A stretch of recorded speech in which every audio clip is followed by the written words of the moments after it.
Real quickly before we begin, I want to thank this video's sponsor, carmarshal.com. Carmarshal.com can save you lots of money on buying used or new vehicles, cars, trucks, school buses. If you want to save money, I'll have a link in the description down below. I know I'm going to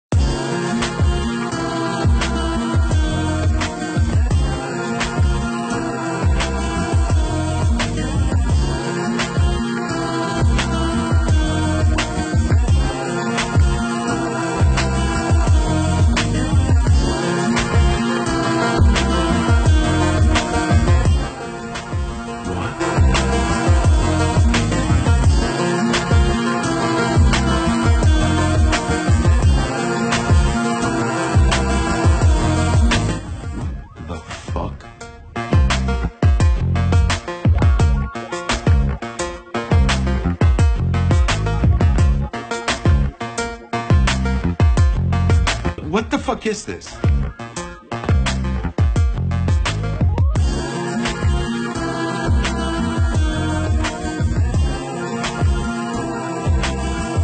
What the fuck is this?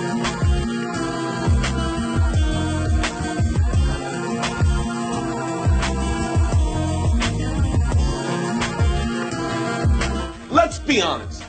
I mean, let us be fucking honest. This is a crucifixion. This is political. And don't tell me it's not.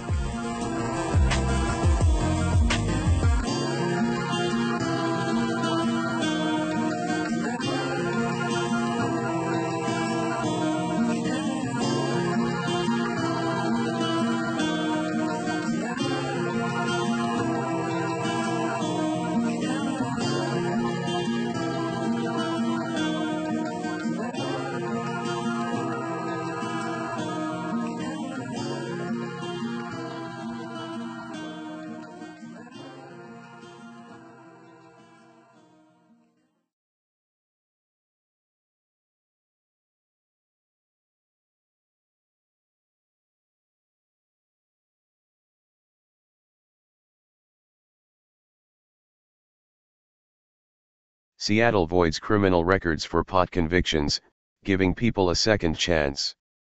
Seattle is making a landmark move to wipe out decades of marijuana possession convictions, effectively giving a second chance to hundreds of people whose lives were ruined by the drug war. By Matt Agorist, April 29, 2018.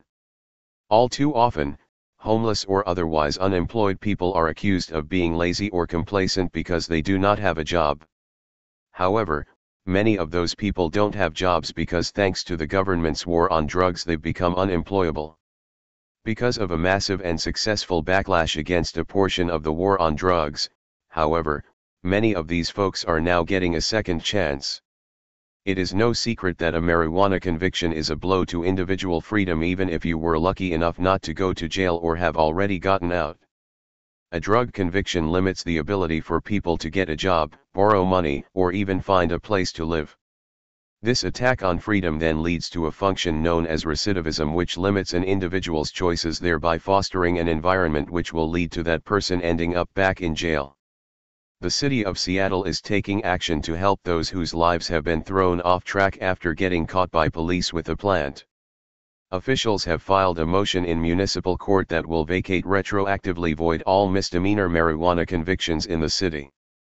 As Fortune magazine reports, according to a statement from Mayor Jenny Durkan, the request would affect 542 people. The city has also requested the dismissal of outstanding misdemeanor possession charges. In her statement, Durkan acknowledged the lives ruined by the drug war and went so far as to call this move an important step to right the wrongs of the failed war on drugs. Durkan explained how the war on drugs disproportionately affects people of color, who have been far more aggressively convicted for drug crimes than their white counterparts. City Attorney Pete Holmes also acknowledged the racial disparity. As we see marijuana sold in retail storefronts today, people who simply had a joint in their pocket a decade ago still have a red mark on their records, Holmes said in a statement. It's long past time we remedy the drug policies of yesteryear, and this is one small step to right the injustices of a drug war that has primarily targeted people of color. I'm hopeful the court will choose to clear these charges. It seems that politicians are finally starting to get the point that former Congressman Ron Paul has been saying for decades. Black people are tried and imprisoned disproportionately. They suffer the consequence of the death penalty disproportionately. Rich white people don't get the death penalty very often. And most of these are victimless crimes. Sometimes people can use drugs and get arrested 3 times and never committed a violent act and they can go to prison for life. I think there's discrimination in the system, but you have to address the drug war. I would say the judicial system is probably one of the worst places where prejudice and discrimination still exists in this country. As TFTP reported in December, other states who've recently legalized marijuana are making similar moves to right the wrongs perpetuated by decades of the failed war on drugs. Thousands of Californians are getting second chances as politicians seek to undo the damage their policy of kidnapping and caging people for using a plant has caused over the years. We want to address the wrongs that were caused by the failures of the war on drugs for many years in this country and begin to fix the harm that was done not only to the entire nation but specifically to communities of color, San Francisco District Attorney George Gaskin said in February.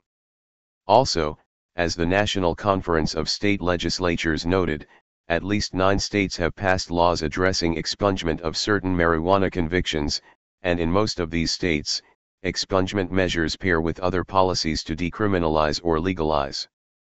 It seems that the war on drugs has finally begun to unravel. Politicians, desperate to end up on the right side of history, are now making the right moves to remedy some of the problems. Unfortunately, however, as Jeff Sessions' career illustrates, there are still plenty of dinosaurs in suits willing cage people for a plant. So, as we keep winning these battles, it is important to stay on point because the war is still far from over. Hey Charlotte County, this is Charlotte County COPWATCH, and I just wanted you to know that I am using this stuff under fair use. And also remember to like and subscribe this channel. Also too, keep in mind I do not make any money on YouTube. This is 5 hours work a day, you know, fighting for freedom. And you can donate with PayPal and Patreon. I just want you to think about this. If everybody gives to PayPal and Patreon, Patreon is every month. Actually, PayPal you can do every month. I have 12,000 subscribers. If everybody gives, I can quit my regular job and go full-time investigations on Charlotte County and possibly even more and beyond. So just keep that in mind. If everybody helps out, I can go full-time doing this. Thanks.